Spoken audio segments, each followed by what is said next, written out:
Hello दोस्तों, तो आज मैं आपके लिए लेकर आ गया हूँ लीड कोड का ही एक और नया मीडियम मैट्रिक्स रिलेटेड प्रॉब्लम। और ये प्रॉब्लम आज ही यानी कि 20 जनवरी 2025 का लीड कोड का डेली कोडिंग चैलेंज का प्रॉब्लम भी है। तो चलिए बिना कोई वक्त गवाए सीधे बढ़ते हैं प्रॉब्लम की तरफ। तो सबसे पहले प्रॉब्लम को अगर पढ़े तो इन्होंने कहा है you are given a zero indexed integer array ARR and an m into n integer matrix जिसका नाम होगा मैट, और ARR and mat both contain all the integers in the range 1 m into n। मतलब अगर समझिए कि 2x2 matrix है तो 2 इंटू 2 4, तो 1 से लेके 4 तक के सारे एलिमेंट्स हमारे ARR और मैट्रिक्स दोनों में होंगे। और अब उन्होंने कहा है go through each index i in ARR starting from index 0 and paint the cell in matrix containing integer ARR of I. Return the smallest index I at which either a row or a column will be completely painted in the matrix।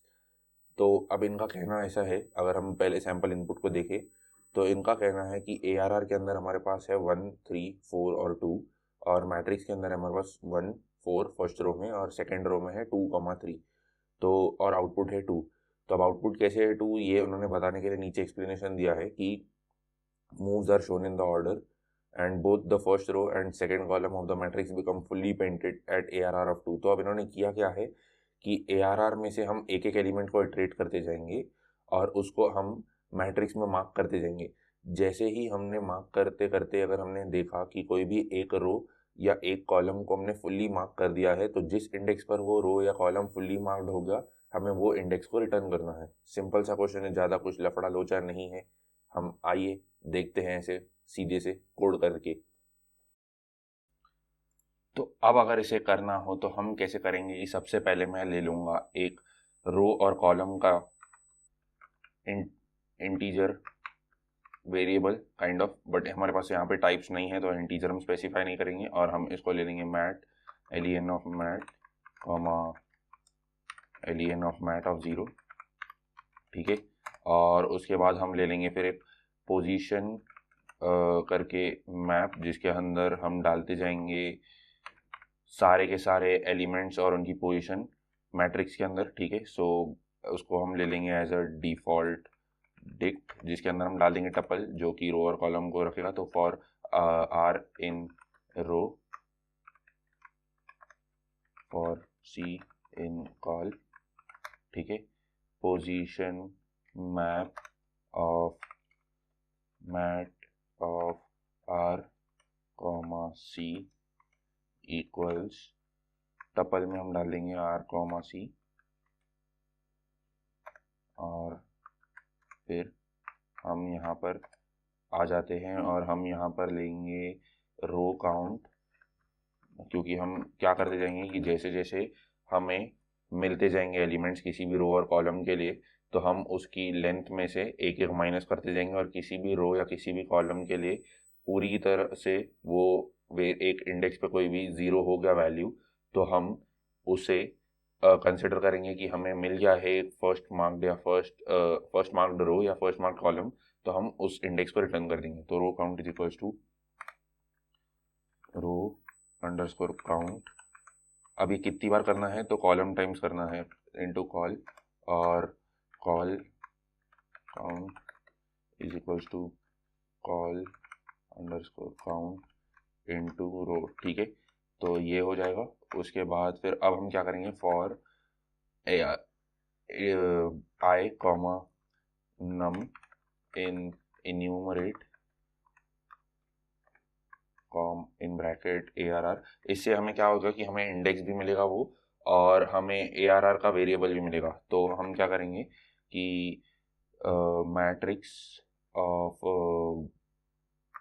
सबसे पहले तो हम हमारे पास अब column position map में आ चुका है, तो हम क्या करेंगे सबसे पहले हम पोजीशन मैप से ये निकालेंगे नंबर रो और कॉलम का R comma C is equals to position map of num. ठीक है, तो ये हमारे पास रो और कॉलम आ जाएगा। तो row underscore count of R minus equals 1 col underscore count of C minus equals 1।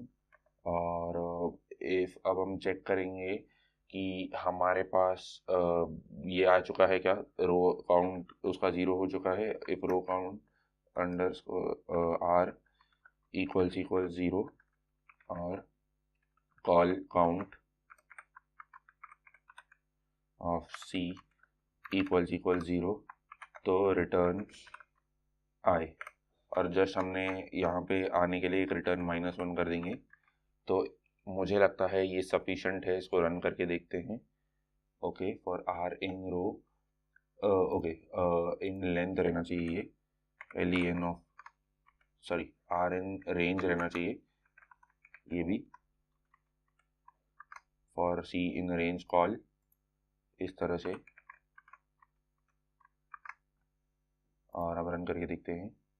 Cannot access row underscore count, okay, sorry, यहाँ पे भी रो रहना चाहिए और यहाँ पे नीचे वाले में कॉल रहना चाहिए। तो थोड़ी सी सिली मिस्टेक्स हो चुकी हैं, बट कोई नहीं। अब रन करके देखते हैं। तो अब अगर हम इसे देखें तो मैंने इसे सबमिट करने की कोशिश की, पर हमें एक एरर आ रहा था इस केस के लिए, जैसा कि आप देख सकते हैं। तो इसकी वजह से, क्योंकि इंडेक्स आउट ऑफ बाउंड आ रहा था, तो मैं देख रहा था कि मैंने कहाँ गलती की है, और मैंने देखा कि हमने यहाँ पर वैल्यूज उल्टी डाल दी हैं। तो कॉल इनटू रोज आएगा और यहाँ पर भी रो इनटू कॉल आएगा। अगर स्क्वायर मैट्रिक्स होती तो वो प्रीवियस लॉजिक चल जाता, बट यहाँ रेक्टेंगल मैट्रिक्स है तो ये नहीं चलेगा। तो अगर देखें तो केस 3 आ गया है, सब एक्सेप्टेड, ठीक है। और अब अगर इसे मैं सबमिट करके देखता हूँ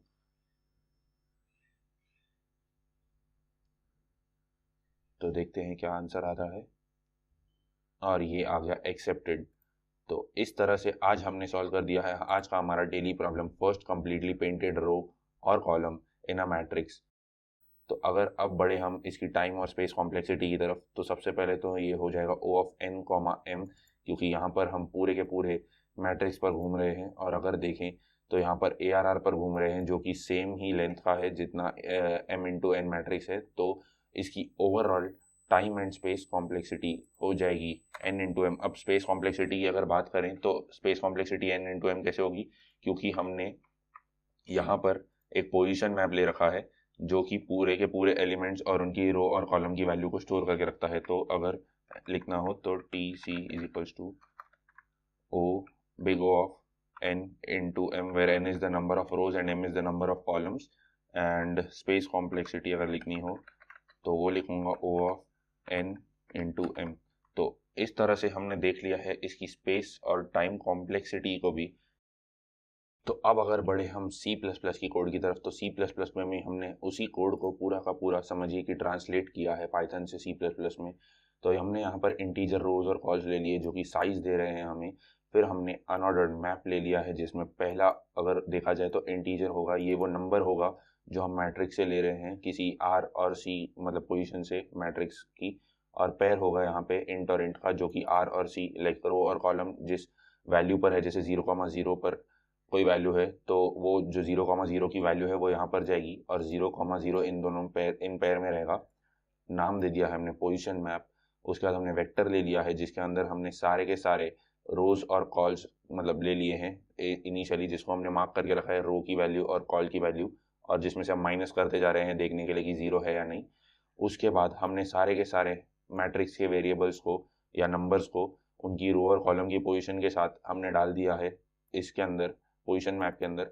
और फिर उसके बाद जो दूसरा फॉर लूप आप देख रहे हैं अपनी स्क्रीन पर, उसमें हमने एक एक करके इंडेक्स बाय इंडेक्स घूमे हैं हम ARR का, और उसकी वैल्यू लेके हमने पोजीशन मैप में उसे लिया है, उस मतलब रो और कॉलम को लिया है पोजीशन मैप में से उस नंबर के लिए।